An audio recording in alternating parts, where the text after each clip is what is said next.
Saint Johns महाविद्यालय के वनस्पति विज्ञान विभाग व जैव प्रौद्योगिकी विभाग और Indian society of genetics biotechnology research and development के संयुक्त प्रयास से विज्ञान नवाचारों पर 5वें राष्ट्रीय सम्मेलन का आयोजन किया गया। ये सम्मेलन 7 सितंबर को ऑनलाइन और 8 सितंबर को ऑफलाइन मोड में महाविद्यालय परिसर में संपन्न हुआ। सम्मेलन के मुख्य अतिथि संयुक्त सचिव कृषि मंत्रालय भारत सरकार डॉक्टर O.P. चौधरी रहे। उन्होंने छात्रों को नवाचार, सामाजिक उत्तरदायित्व और अनुसंधान के महत्व पर बल दिया। डॉक्टर चौधरी ने कहा कि विज्ञान व कृषि क्षेत्र में अनुसंधान से ही समाज को नई दिशा मिल सकती है। विशिष्ट अतिथि प्रोफेसर आशु गुप्ता, कुलपति प्रोफेसर राजीव गांधी कृषि अनुसंधान विश्वविद्यालय ने कहा कि छात्र निरंतर कृषि अनुसंधान व सतत विकास की दिशा में कार्यरत रहे। वहीं ICAR के उप महानिदेशक शिक्षा प्रोफेसर R.C. अग्रवाल ने विज्ञान अनुसंधान व शिक्षा की गुणवत्ता सुधार पर अपने विचार रखे और कहा कि अनुसंधान से ही ग्रामीण विकास और कृषि क्षेत्र में मजबूती आ सकती है। महाविद्यालय के प्राचार्य प्रोफेसर S.P. सिंह ने अतिथियों का स्वागत करते हुए कहा कि ये सम्मेलन छात्रों के लिए प्रेरणादायक रहा। वरिष्ठ वैज्ञानिकों के मार्गदर्शन से छात्रों में अनुसंधान और नवाचार की रुचि और बढ़ी है। सम्मेलन का उद्देश्य छात्रों व शोधार्थियों को भविष्य में नए आयाम स्थापित करने के लिए प्रेरित करना और विज्ञान अनुसंधान में उनकी रुचि को जागृत करना रहा।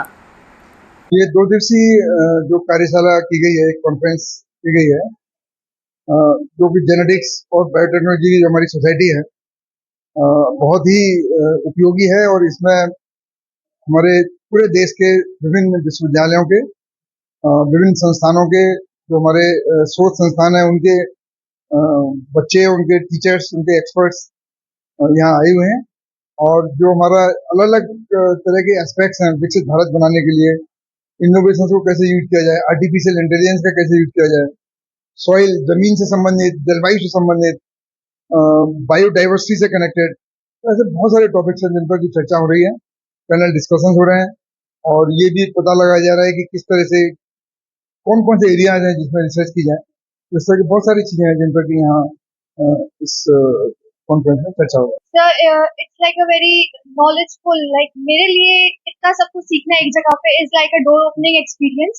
इट्स नॉट एवरी डे कि हमारा आगरा शहर में या हमारे सेंट जॉन्स कॉलेज में एक नेशनल लेवल की साइंस कॉन्फ्रेंस हो जिसमें सभी बच्चे, सभी लोग ओपनली पार्टिसिपेट कर सकें अपना, और बाहर से जो रिसर्चर्स और साइंटिस्ट आए हैं उनसे हमें सीखने को इतना मिले as a student of a second higher study. So it's just an eye opening experience. Sir, students के लिए it's a platform of experience.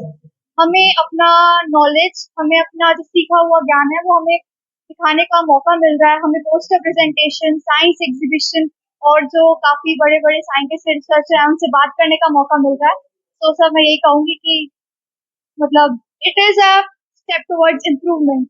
हम जो अपना सीखना चाहते हैं हम उसके लिए आगे बढ़ रहे हैं इन छोटे छोटे कदमों से। 2 दिवसीय ये जो कॉन्फ्रेंस हो रही है ये बहुत महत्वपूर्ण कॉन्फ्रेंस है सस्टेनेबल डेवलपमेंट गोल्स के माध्यम से। इसमें ये बताया गया है कि यंगस्टर्स को कितना ज्यादा आज की तारीख में जरूरत है कि 2030 का जो हमारा लक्ष्य है सस्टेनेबिलिटी अचीव करना, वो हम साइंस के द्वारा कैसे कर सकते हैं। इसमें हम जेनेटिक्स की बात कर रहे हैं, इसमें हम सॉइल इरोजन की बात कर रहे हैं, इसमें हम इनोवेशन की बात कर रहे हैं, इसमें फ्लोरा फौना की बात कर रहे हैं। तो ये जो पूरा साइंटिफिक तरीका है जिसमें यंगस्टर्स को रिसर्च आगे बढ़ाने की जरूरत है और हम सस्टेनेबिलिटी की तरफ आगे बढ़े और जो विकसित भारत 2047 की बात करते हैं उसको अचीव कर सके, तो इस कॉन्फ्रेंस का उद्देश्य।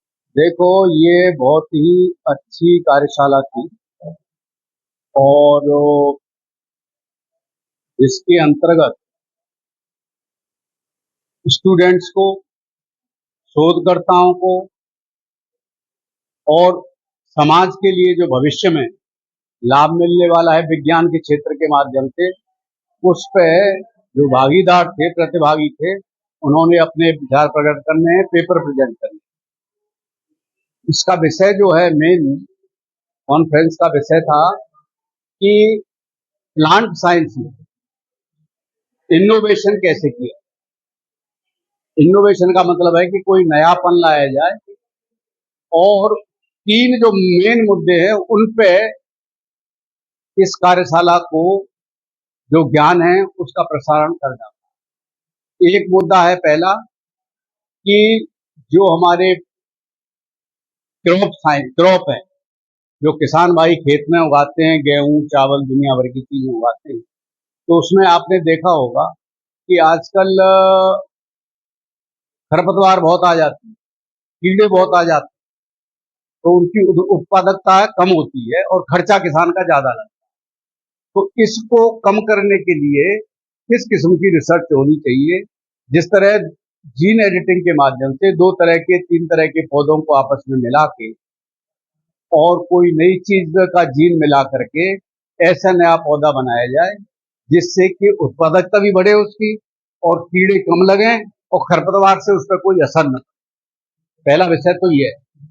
दूसरा विषय है कि टेक्नोलॉजी का उपयोग किया जाए। अब आप देखते हो 2 तरह की टेक्नोलॉजी है।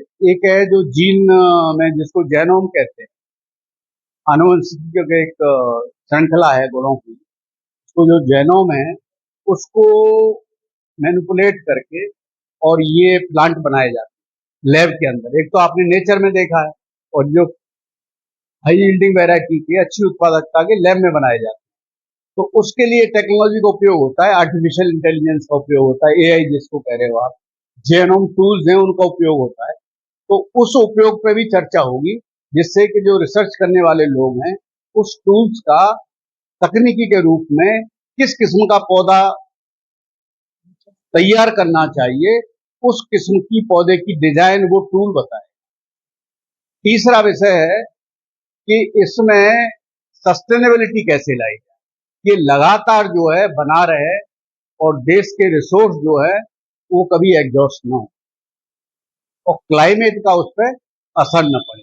जैसे आप देख रहे हो टेम्परेचर बढ़ रहा है, नए पुराने पौधे हैं वो वर्षा जल्दी आ गई तो वो बाद में पता लगा कि मार्च में इतने टेम्परेचर की जरूरत थी लेकिन वहां टेम्परेचर कम है, तो उसकी जो उत्पादकता है पौधों की कम हो जाए। तो ऐसे पौधे तैयार करना जो ड्रॉट का असर न पड़े, ज्यादा पानी का असर न पड़े और ज्यादा ठंड का असर। तो ये जो 3 विषय हैं इस पर ये 3, तो ये आमजन के लिए, किसानों के लिए, स्टूडेंट्स के लिए, रिसर्चर्स के लिए, एकेडमिशियन के लिए और देश के लिए बहुत उपयोगी कॉन्फ्रेंस।